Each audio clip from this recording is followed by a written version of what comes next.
Good evening and welcome to tonight's Undaunted, bringing to the news on Cho Stories. I am Oyin Opala. Let's begin.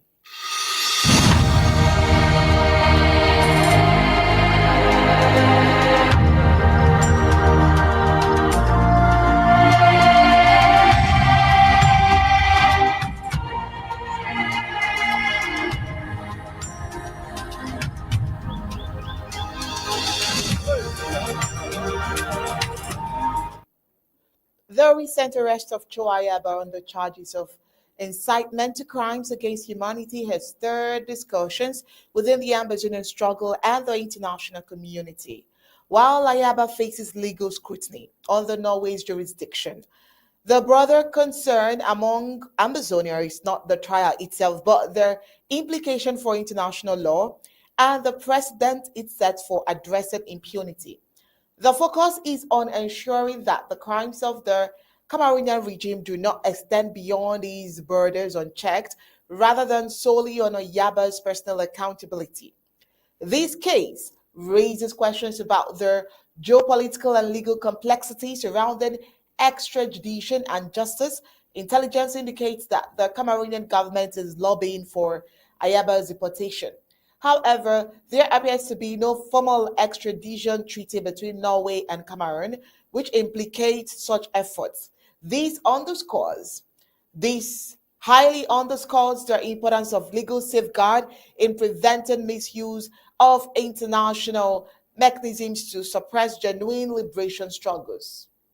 ABC Amba TV has reported extensively on crimes against civilians allegedly committed by Ayaba's loyalists, drawing attention to the challenge of distinguishing between personal criminal acts and the broader pursuit of self determination. For Ambazonians, the priority remains supporting an authentic struggle for independence while advocating for international accountability to curb La République du Cameroon's impunity. As reports suggest, Ayaba's possible release pending further legal precedents, the stakes for justice and international law remains high. This situation highlights the need for vigilance to prevent the exploitation of legal systems against legitimate movements, ensuring that the global focus remains on systemic injustices rather than individual controversies. Well, this and more will delve on tonight on Jointed, but first, let's get the prime headlines.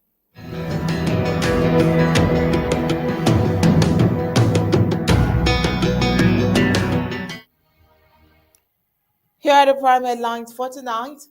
Monday Ghost Town begins and stays effective after it was initiated since 2017. Tonight on Undaunted, gunmen kidnapped two university students in Bambili. The abducted divisional officer for Idabato has been assassinated. This happened, and the colonial authorities didn't do anything about that. Report says that Cho Ayaba, who was arrested in Norway, may be released this week. On the African scene, beauty queen Chidinma Adesina wins Miss Africa. And aside that, Trump is doing a lot on the scene await of inauguration. Let's get the news in full briefings.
Monday Ghost Town is still as effective as its inception in January 2017. Colonial administrators have abandoned the fight against Monday Ghost Town in Ambazonia. Today, Monday, November 18, 2024, is another ghost town in the entire Federal Republic of Amazonia in general and Bamenda in particular. Well, this ghost town was instituted in 2017. Monday Ghost Town has not and has never lost its team. The town of Bamenda was today, Monday, grounded as all and sundry engaged only in activities accepted by the Amazonian government. Streets were void of movables, markets locked, with all offices and both colonial offices closed. Few persons were spotted on the streets trekking to different locations, and majority were involved in sporting activities. When the advent of the war in Amazonia, the Amazonian government, under the leadership of Dr. Samuel Ikomisako, instituted the Monday Ghost Down to hinder the colonial administration in the Federal Republic of Amazonia from carrying activities. From every indication, the colonial administrators have bowed to the new order by abandoning the fight against Monday lockdowns and ghost town. Over time, colonial authorities in different areas of Amazonia have invested a lot of resources to fight the Monday ghost town, but they've never succeeded. In the Atlantic zone of the Federal Republic of Amazonia, colonial senior divisional officers had sealed shops that their doors were locked and closed on Mondays repeatedly just to pressure them to violate Monday Ghost Town. But all of that hasn't yielded any positive fruit. Amongst others, the current colonial city mayor in Bamenda had one time engaged in the selling of basic commodities at reduced prices in Bamenda just to cause the population to, come out on Mondays. A project that was later abandoned over time. He equally put in circulation shuttle buses on Monday to freely transport those willing to make movements on Monday. Another failed project. Despite of years' fight by colonial authorities to kill the spirit of the ghost town on Mondays, the observance of the day by Amazonians is still as strong as it was during the early years, thanks to the enforcement strategy put in place by the Amazonian State Army. Oh well, this has been on records counting. We have our in-house analyst, a seasoned journalist and barrister who speaks against ills and evils done. Bryce Mbeseha, welcome to tonight's Undaunted. Uh, Happy to see you once more at the beginning of the week. Welcome. So let's speak. For a long while, we've just been monitoring the ghost town to see what it has yielded, and today we decided to bring it to the fore again. Regardless of so much emphasis, Ambazonians are respecting the day as it should because they understand the significance. And if you can agree with me, the pressure from the colonial government has drastically reduced when it comes to the ghost town days. Share your thoughts with me. Well, let me say this. If we talk about Ghost Town again today, it has a dual purpose to remind our people that And to ghost commend towns them as well. are still And their to most commend powerful. them. I was saying that if we still discuss ghost towns today, they Okay. have a dual purpose discussion. Mm. Are you getting me? Yes, please. Are you getting me? Yes, please. I can get you. I can hear you. Yes. The first purpose is to remind our people, the silent majority who are at home, that they have the best weapon to tell the enemy you will not dance according to your tune. You will dance according to our own tune. Because remember at the launch of the Ghost Town, way back in 2016,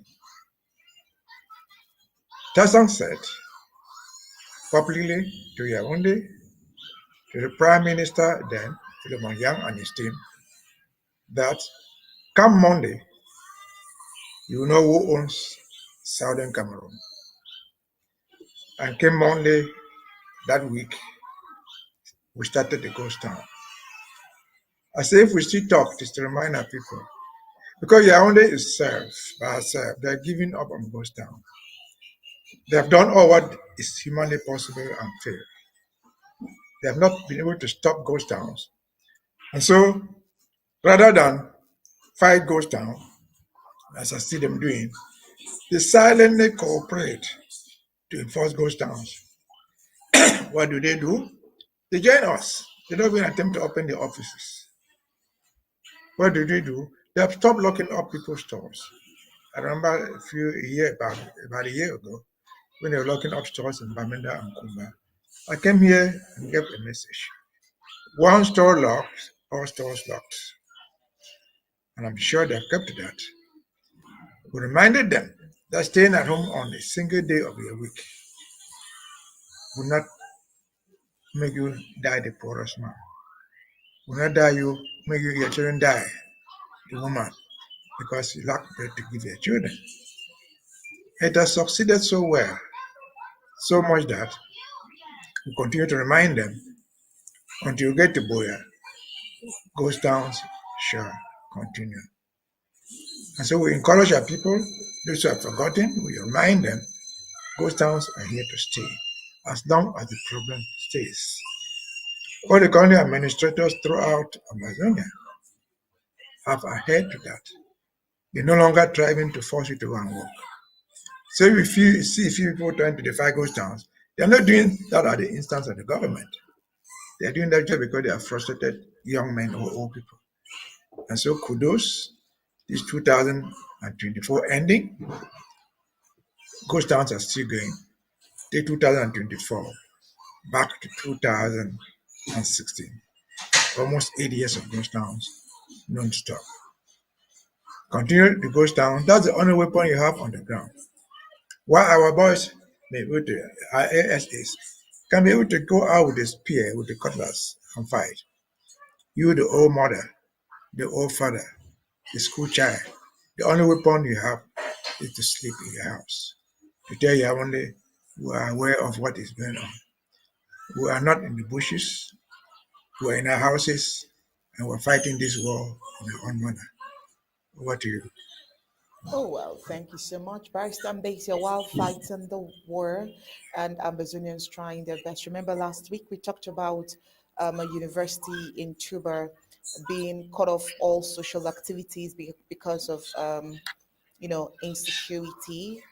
What reports from Bambili in the Tuba area indicates that two students were taken while returning to their hostel in the down quarter. Around 6:30 p.m., they had just come from a social gathering at Three Corners, Bambili. Witnesses say four gunmen arrived on two motorbikes and quickly stormed the area, seizing the young women.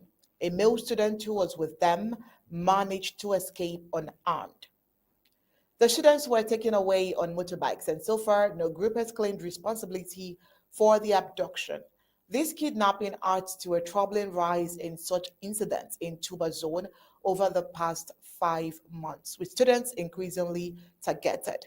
Following the growing violence in the area, the Tuba Colonial Administration and the University of Bamenda have banned all parties in student hostels. Lowry Public to Cameroon's divisional officer Masango Nassist claims that many kidnappings and harassment are linked to these social events. Terrified university students are anxiously awaiting news of their kidnapped students while hoping for their safe return. But one aspect here that baffles me, Barrister Base here, we talked about this last week, and I can remember your stand on this particular report. But again, how do you kidnap two adults? University students are not kids. I don't know how tiny they may be to be whisked off through the motorcycle. I really don't know the kind of adoption and how you can adopt two students through the motorcycle, but then it just shows that these are people who stay around the neighborhood. And I do not know what I want to think right now because we just reported about the banning of activities in school due to, um, abductions and kidnappings. And just a few days after we talked about it, an abduction, a kidnap case has been reported. Are you thinking of some manipulations here and there? Are you thinking of some concoctions and some cooked up stories just to, put fears in the students' body, or are they actually agreeing with Amazonian government that there is insecurity in the ground? Let's hear your thoughts, please. No, I don't think it's a concoction. The adoption is rare. I asked, how would they do it?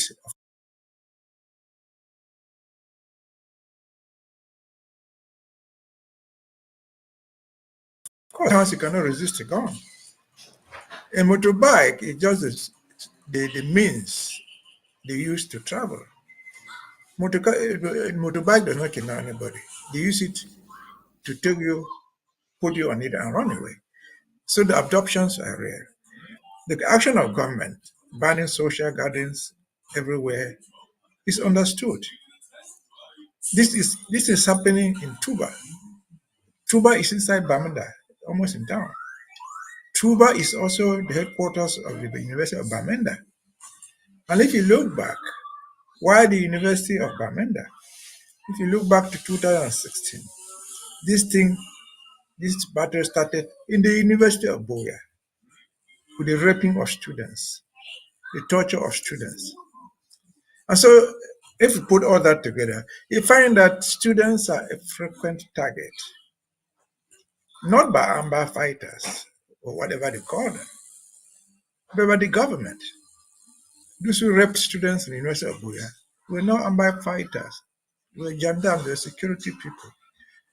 Those who adopted them, put them in mud, were not, they were people in arms, armed by the government, at the request of the Chancellor of Bamenda, of the Boya University. And so you realize that the students as a bloc are a targeted group.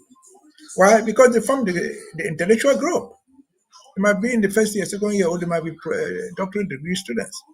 But they form the future intellectual background to the Ambazonian people. They form the youth who can constitute an army to fight back when things go wrong. And so they are a regular target. To us, we say that by unknown people. No, I don't think they're unknown. To me, if you're asking me, I point the finger at the government. Is the government responsible? If they are not responsible, let them prove us wrong by bringing the perpetrators to justice. If they are not responsible, let them explain to us the rationale behind their own order, instructing people not to go to social gatherings, not to go and socialize. They are the one who gave the order. In other words, you know that those social places are dangerous. What are they dangerous from? And if they are dangerous, why are they not policing them? They have so many groups of military people, even the other gangsters, call them vigilante in Bamenda. If they are in Bamenda, they should concentrate around Tuba, around where the university students are. Why are they not doing it? This is why they bear responsibility for what is going on with the students in Tuba, the students in the University of Bamenda. If they needed a university, which is still the responsibility of government, what would they expect that they would have put up a university there? Put hostels for students to live inside, where there's security around the hostels, the hostels where the students live, the dormitories, whatever I call it. They did not do it. They purported to open a university where everyone will live anywhere they like, where you have to brave it with the thieves in the town. And then, even when you have a phone to call the so-called police or gendarme, nobody's coming to rescue you. And so a responsibility is that of government, because they still hold on government. But above all, I said it here. This is Tuba. This is the University of Bamenda. Is this where the mayor of Bamenda, where the Archbishop of Bamenda will tell you everything has returned to normal? If they can adopt these students, who are by even right adults, most of them, if not all, are above 18. If they are not safe where they are, how do you expect a little child, girl or boy, 10, 15, 7, to be safe? So they are lying to themselves. They are lying to the public that there's security in Bamenda. Because we're dealing with Bamenda, because these events took place there. There's no security in Bamenda. Neither is there security in Boyakumba, Nkambe, or Wum. There's no security anywhere over there. And again, there will be no security until this crisis is resolved. And will all be resolved when Yaoundé would have realized, like the ghost towns they tried to stop, that they have failed. That it is time for them to come to a negotiation table, negotiate an end to whatever is the cause of this problem. So sorry for the two students. They have abducted willingly.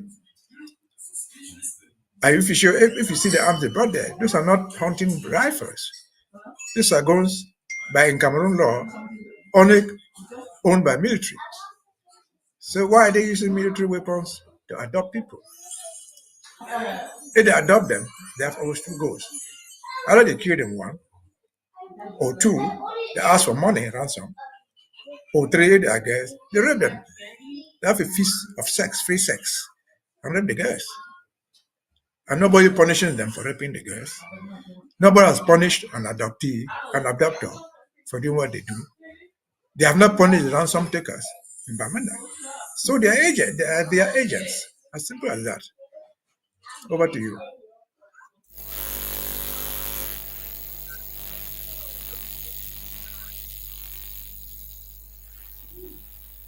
Yeah, yeah. No boy. We're not getting...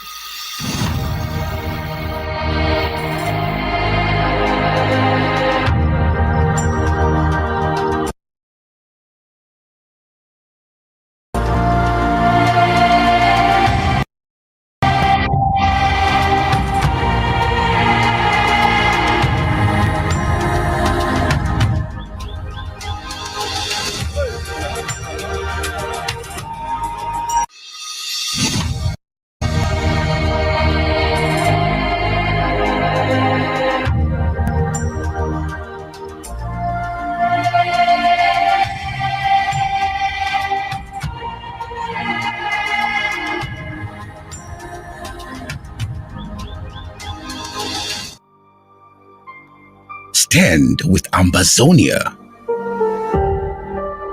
Empower ABC Amba TV. We are calling on Ambazonians around the world to unite and uplift ABC Amba TV, Ambazonian Broadcasting Corporation. In this critical time of war, ensuring the station's survival is more important than ever. But what does ABC Amba TV truly represent for Ambazonia? At the heart of Ambazonia's war of independence, ABC Amba TV stands as a beacon. Years of recolonization, annexation, and French Cameroon's oppressive occupation of the southern Cameroon's Ambazonia have led to our exclusion. Our identity was hidden, our history distorted, our sovereignty denied. Queen of England is aware that the British Southern Cameroons were never a colony under France. Since its inception in 2018, ABC Amba TV has been our lifeline. Months of diplomacy have failed to resolve the crisis as fear grows over an imminent Russian invasion of Ukraine. Our work in the dark is our chance to tell our stories to the world, to give voice to the voiceless, and broadcast the truth of our struggle. We are serious about executing this revolution. It has become a vital arm of our government in wartime, making diplomacy achievable and showcasing our untold stories. ABC Amba, you guys know how important ABC is for this, our quest for international recognition. Your donations can make a world of difference. Every bit of support helps keep our stories alive, our presence known, and our fight in the global conversation. The moment they notice that we are no longer on air, they think that, oh, maybe La Republique has succeeded. This is about Ambazonia. One thing we must always remember. Where would we be without ABC Amba TV? Let's ensure we never have to find out. A revolution is a temporary state of insanity to bring about sanity. Mobilize. All right, Barrister Mbeseha, you're welcome. So I was talking about the abduction and the, reports surrounding the abduction. So remember the Abducted Divisional Officer for Idabato. Well, report has it that he's been assassinated. Now, this happened as colonial regime denied any form of negotiations with adopters just because he was an Ambazonian. And this you clearly said and stated out during all of the conversations we had about this. So the divisional officer for Idabato, a one named Roland, has been assassinated. He was abducted on the 1st of October 2024 by pirates alleged to be from Bakassi. His assassination has been confirmed by the colonial senior divisional officer for Indian County in a hand letter addressed to the Consul General in Buea. The neglect by the Lao Republic to Cameroon colonial government to negotiate with their pirates even after the pirates demanded ransom in evidence of the fact that no Ambazonian life matters to the colonial government and its regime. It should be a wake-up call for Ambazonians still their BS regime that they are merely being used and will be dumped consequently whenever they are done being used. Now, this is further strengthened by the fact that the colonial regime has been negotiating with, orders to secure the release of different nationals that they think are important. After the abduction of Iwane Roland, the abductors requested a ransom of 1.9 billion, together with 10 generators, 200 Yamaha horsepower flying boats, and the release of their associates. The associates currently held at the Boya Central Prison as a prerequisite for the release of the in-house slave and the store's accountant. Roland's family at some point felt abandoned by the same regime he put his life on the line to serve. As a result of the silence of the colonial regime after the ransom demands, Ewana Roland and Etongo Ishmael, the store's accountant of the Idabato Council, were actually both captured on the same day. But for some reason, only Ewana Roland's name was being called out. Now, one thing is certain from all of this. Now that Ewana Roland has been confirmed dead, the colonial regime will simply go ahead and appoint someone to replace him, as the family will be left alone to mourn their loss. And this should go ahead to tell Ambazonians working for the colonial government how to count their feet with their tongue. First, Mbeseha, this is a very sad report for me because I was quite optimistic, thinking that they would definitely do something, regardless of, you know, all of the threats coming in from the abductors. And, we went through the first stage, the ransom demanding stage, the silence stage, and this is where this report would definitely end from all of us here, except there is an uprising. But this is where we are today. He's been dead. Families will stay without their father, stay without their brother, stay without their son, their uncle, and what he is to many. A very sad one. What's your thoughts, please? Well, there's too much to say about the story, and we'll take it from the point that we assume that the story that he is dead is true. If truly the two of them are dead, let me start from this angle. The young man, he's a human being, one. He's a husband to wife and children. He belongs to a family. Two, he belongs to the community.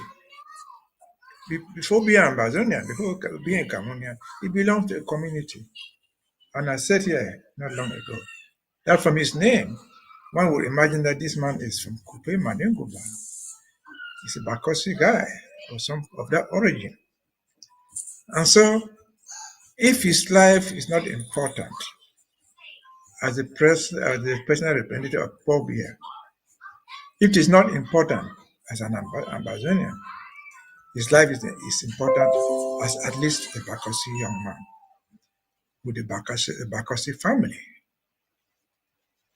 And so, what are his Bakosi brothers and sisters in the government of Yaoundé saying?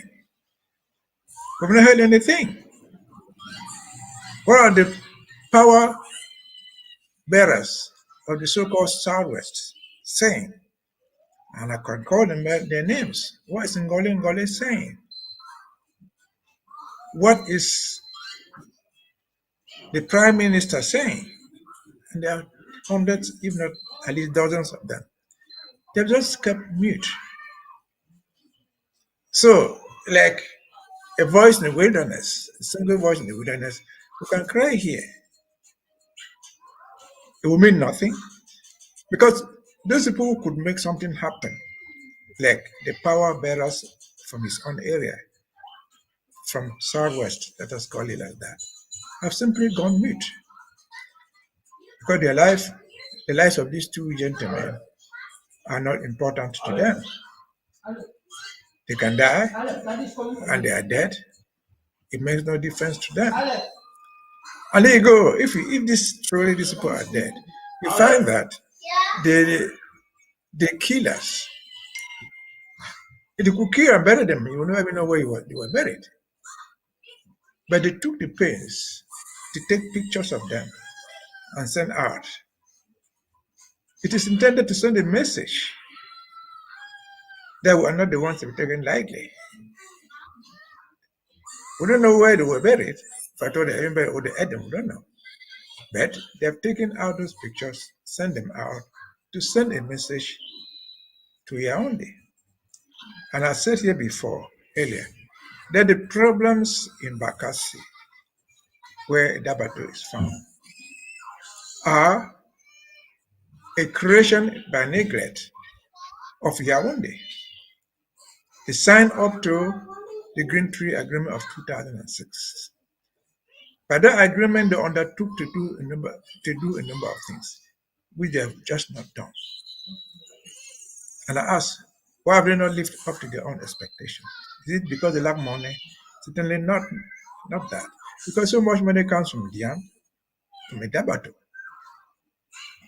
Is it because they lack the people who could tell them the truth? Certainly not. Diam go take the prime minister from Diam.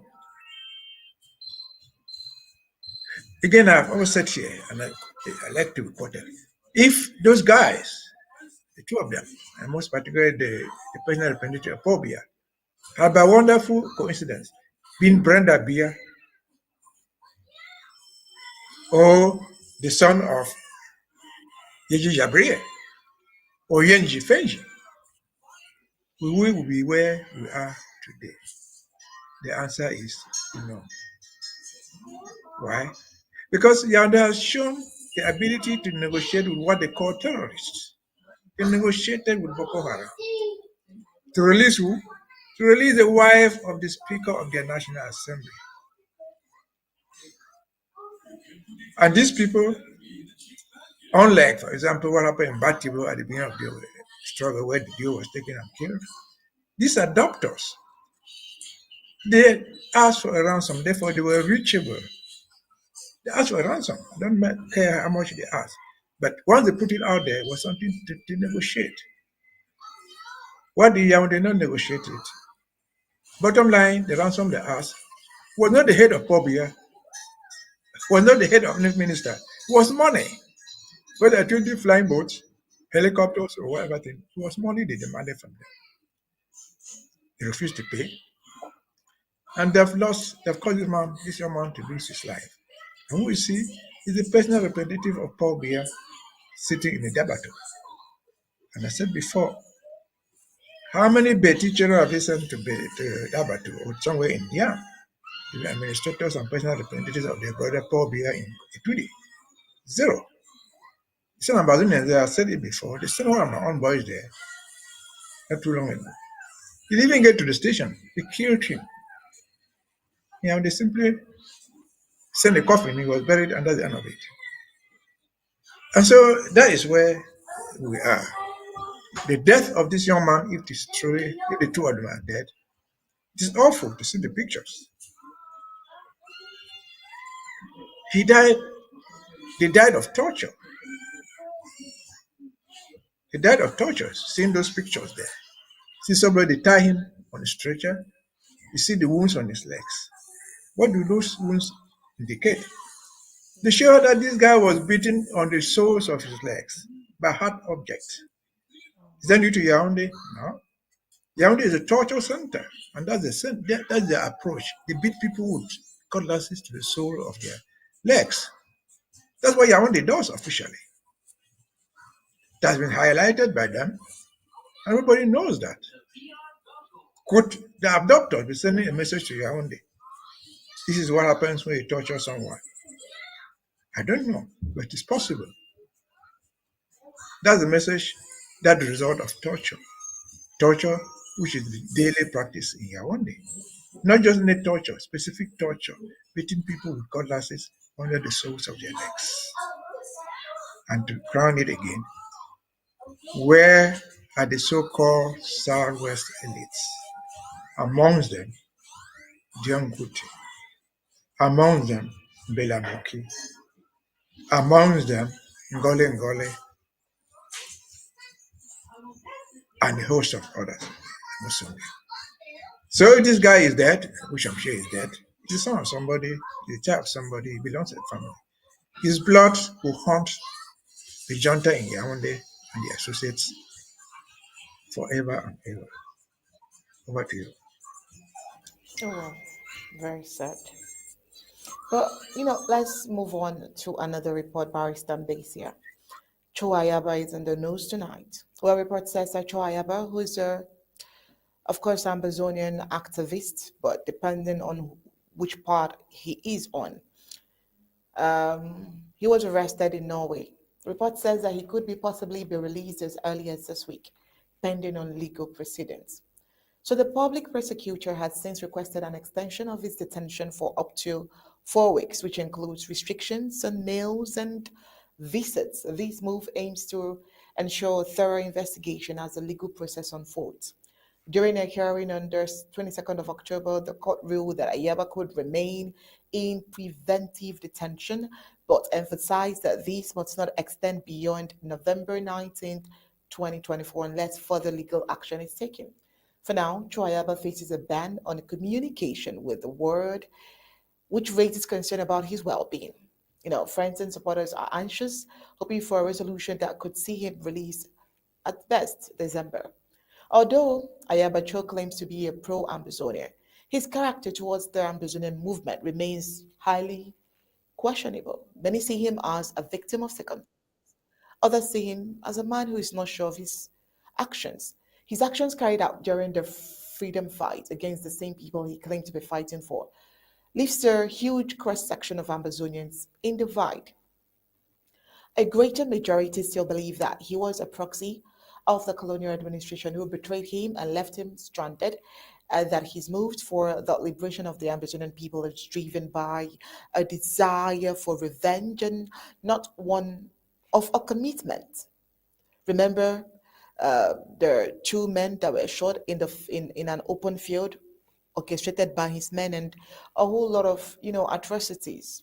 But then let's see how far his release would go. Barrister Mbeseha, he's said to be released by tomorrow, 19th. Tomorrow is 19th, I guess. And, when he comes out, there's been some sort of calm, if you would notice, ever since he was arrested. What would you think could happen after his release? Well, what I would say is, I don't know what happens after his release, but this is the takeoff thing. If Cho Ayaba was arrested, and indeed he was not arrested because any Ambazonia, not this government, made a complaint against him. We all saw what he was doing. If he was arrested or if he's tried for what he said and did publicly. And so his arrest and eventual release have something we have to learn from it. That when you violate the law, punishment does not discriminate who is the violator and the other one.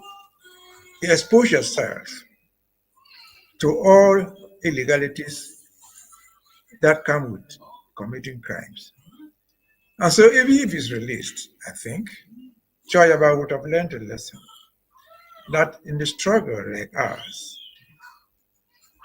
there are guidelines. You don't cross the red line, especially in international law. If he was the agent of Yaoundé, so be it. He would have realized that Yaoundé did not even have the power to prevent him from being arrested. He was arrested. He has been there for quite a while, weeks or months. I don't think he would have loved to leave his family and go to jail and be described one day as a convict, as a criminal. But he went through that. He still went through that.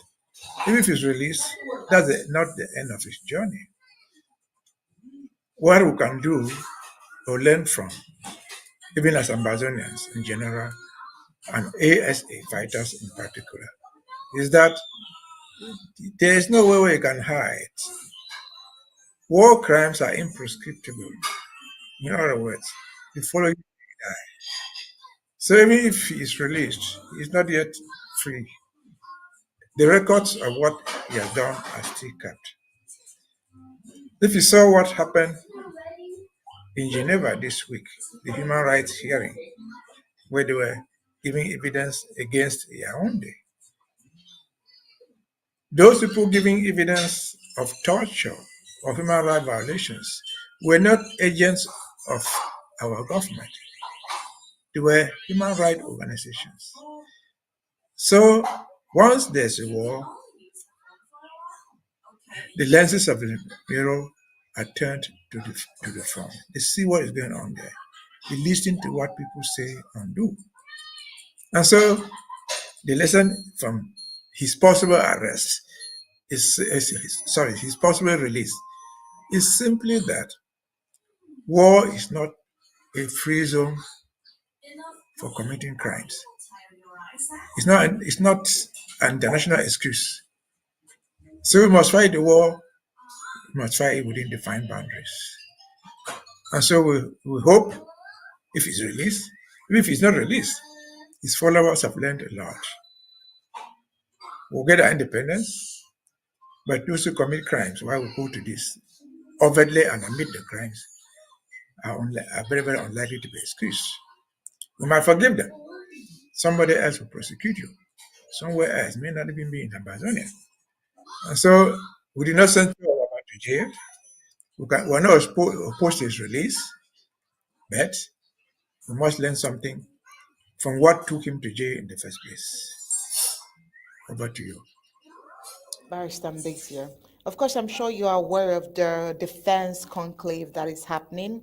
Ambazonian government, the chairs, departmental representatives, and heads coming together to meet this time around, not just a virtual meeting, but a one-on-one talk with the president of the Federal Republic of Ambazonia. And this, we can say, it's more or less capitalizing on the shift that is about to happen.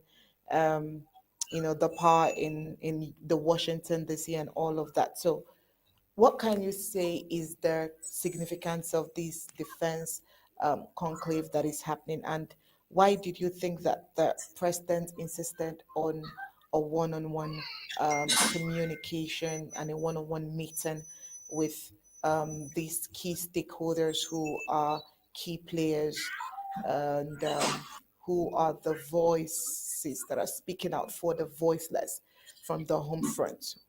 What can you say is the significance? One. Two is, why did you think that the president insisted on a one-on-one meeting and not a virtual meeting like it used to be?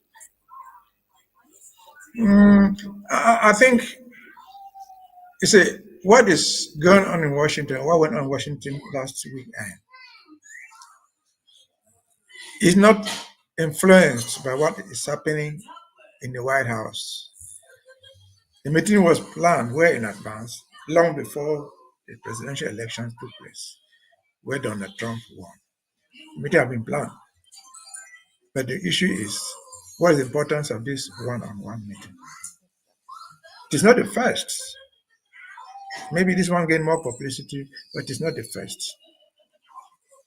We have, from time to time, met on one-on-one. Because when we are in a revolution as this, in a struggle like this, especially in this era, where you can use a phone, you can use a laptop, you can use a computer, you can use anything to talk. People don't even, they hear your voice, you see your picture, but they don't know you. When you come and sit there physically, people might be surprised that the picture is not so much what they saw when they see you. When you come and talk and share a drink, and talk live, it changes a lot of things. People understand you better. You see their body language. And so this is what the president has been doing from time to time. But this is even more important because of this shift that is coming to Washington, D.C. Because Washington, D.C. is the host to the Ambazonian government. And so this one-on-one is really important. I'm sure I'm not the president. If he doesn't do this every 6 months, if he doesn't do this every 3 months, it is just because it's not feasible. As long as it is feasible, he will do as many of these meetings as possible. And so we can also say congratulations for those who made it right there. I was supposed to be there. I didn't make it for different reasons. I'm not very well. I couldn't make it. But I trust that those people who went there, who had this opportunity to meet and greet each other, achieved a lot. And I don't know any other group, colleague group, involved in the struggle for the freedom of Ambazonia that does this. It sends a message to Yaoundé that these are not people we call terrorists. They are meeting in their physical self, not 2 of them, not 3 of them, 10, 20, 30, in an open space in Washington, D.C., to discuss Ambazonia problem. Does Yaoundé think that the FBI didn't see this meeting holding? Yaoundé think that the FBI could not go there and round them up, just like they went around the people in the Nara Hotel in Nigeria. So it sends a message to Yaoundé and those who call us terrorists and those who say we don't know who to talk to, that what you hear on social media, there are people, rare physical human beings behind it. What you read and listen to as we talk is conceived by human beings, intellectuals, human beings, ladies and gentlemen, educated people who know what they are doing. So it sends a message to Yaoundé, who have said it before. If you did not believe it now. Then you can see the faces of the people you can talk to, the people whose voices you have heard throughout the time. You're not seeing them physically. So whom do we talk to is no longer the issue. It has been addressed physically. I'm sure people in Yaoundé, 100% sure. They saw what was going on in Washington. They were doing meetings there. They were holding them out there. The pictures that most of us who didn't go there have seen, a good number of those pictures have reached today. They have reached the Prime Minister's office in Yaoundé. So it sends that message, we are here. We are real human beings. We are not fictional people. When we say we are a government, we are a real government of presidents sitting on the table, taking decisions and signing with a physical pen. And so that's what it is. It is over. A lot of decisions were taken there. And I'm sure they will only go to enhance the revolution as we move on. Over to you. Oh, wow. Of course, as we move on, we'll definitely bring Ambazonians up to speed with all of the latest, just like we have done today. We keep by our website and, of course, update Ambazonians. Well, Barrister Mbeseha, this is where we'll let you go. Tomorrow is another day where we'll sit down and dialogue on some of the issues coming from the home front. So this is where we say good night and, enjoy the rest of your evening while we give the, African reports and the news across the globe.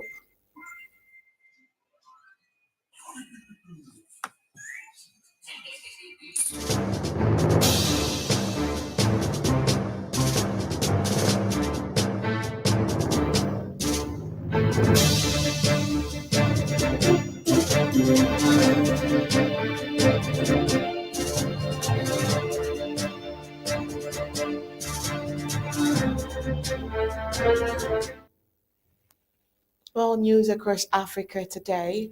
Resolute Mining, an Australian gold mining company, has agreed to pay $160 million to Mali's military led government to resolve a tax dispute. This follows the detention of his British CEO and 2 colleagues during a visit to Bamako. The agreement includes an initial payment of $80 million, with the remainder to follow. This development highlights the growing challenges foreign mining firms face in Mali as government seeks greater control over natural resources. How about Senegal? Senegal's ruling Passive Party has secured a decisive victory in recent snap legislative elections, consolidating its power under President Bassirou Faye. Their peaceful election saw lower voter turnout compared to previous polls, but the win grants Faye's administration a strong mandate to pursue his reform agenda. This follows his dissolution of parliament earlier this year, citing opposition obstruction to his policies. Now, let's look at what happened at the Miss Universe over the weekend. Chidinma Adesina, representing Nigeria, finished as the first runner up at the 73rd Miss Universe competition held in Mexico. This particular competition saw girls across the world represent different countries. Miss Denmark Victoria Kejet Tevak won the crown. Additional's performance earned widespread admiration despite earlier controversies in South Africa regarding her eligibility to compete under their banner. South Africa's Mia Leroux withdrew from the contest due to health concerns. What an irony. But coming up next is news across Africa.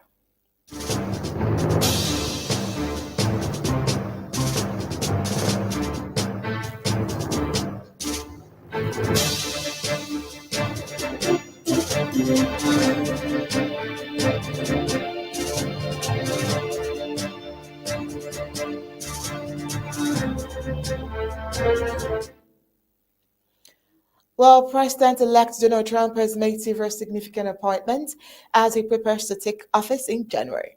The latest addition to his team includes Tom Homan, a seasoned expert in immigration enforcement, as border star, and Elsie Stenifak as ambassador to the United Nations. Trump's cabinet is taking shape with notable appointments including Marco Rubio as Secretary of State, Pete Hegseth as Secretary of Defense, and Kristi Noam as Secretary of Homeland Security. Matt Gaetz has been selected as Attorney General, while Robert Kennedy Jr. will serve as Secretary of Health and Human Services. In other key appointments, J.D. Vance, Trump's running mate, is set to become Vice President, while Susie Wills will serve as Chief of Staff. Stephen Miller has been named Deputy Chief of Staff for Policy, and Bill McGinley will serve as White House counsel. These appointments come as Trump prepares to take office on the 20th of January 2025 following his victory in the 2024 presidential election. The incoming administration is expected to prioritize issues such as immigration, national security, and healthcare. Meanwhile, in BRICS from the peripheries to the powerhouse, the winds of change are indeed blowing, and the world is witnessing a significant shift in the global economic order. The BRICS nations, comprising Brazil, Russia, India, China, and South Africa, are leading the charge in challenging their status quo. The 15th BRICS Summit held in Johannesburg, South Africa, was a testament to the growing influence of these nations. The meeting saw the participation of 67 countries, including several African nations, and marked a significant expansion of the BRICS bloc. The summit also highlighted the growing divisions between the West and the rest of the world. The attendance of several sanctions battered nations, including Russia, Iran, and Venezuela, was seen as a clear challenge to the Western dominated world order. As the BRICS nations continue to assert their influence, the West is being forced to confront the reality of a multipolar world. The old Western guard is indeed fading, and the birth of pains of a new world are growing louder.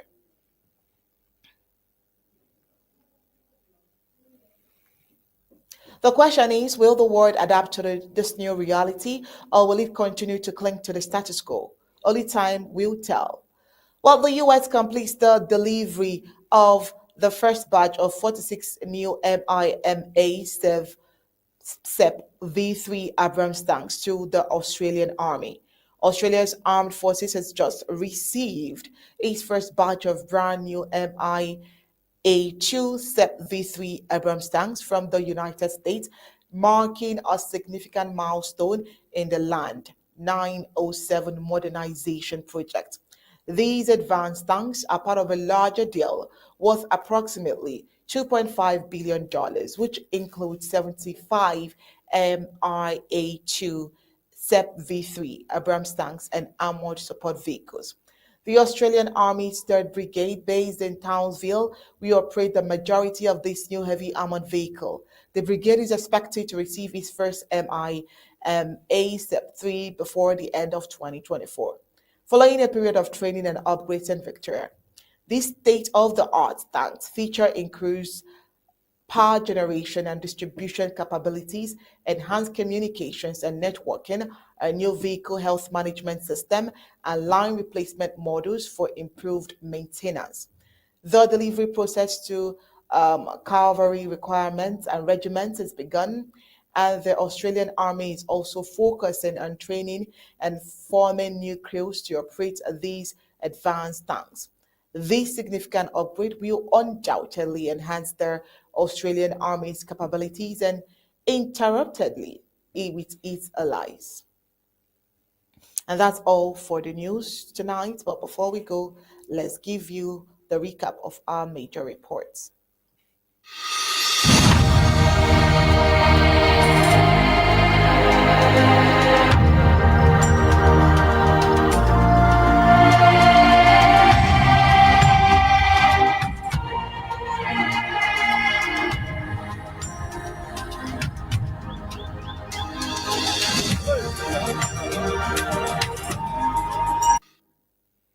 Tonight on Undaunted, we told you that Monday Ghost Town is still as effective as it has been since inception. Gunmen kidnapped 2 University of Bamenda students in Bambili. Tonight, we told you that the Abducted Divisional Officer for Idabato has been assassinated. While report says that Cho Ayaba, who was arrested in Norway, may be released this week. All the African scene. We talked about the beauty queen, Chidima Additional, coming second as Miss Africa and Oceania at the just concluded Miss Universe pageant in Mexico. While on the foreign scene, Trump unveils key appointments ahead of inauguration. That's it for tonight on Undaunted. Bringing into the news on Cho Stories on behalf of the technical crew and, of course, our in-house analyst, Barrister Tim Mbeseha. It's good night and God bless.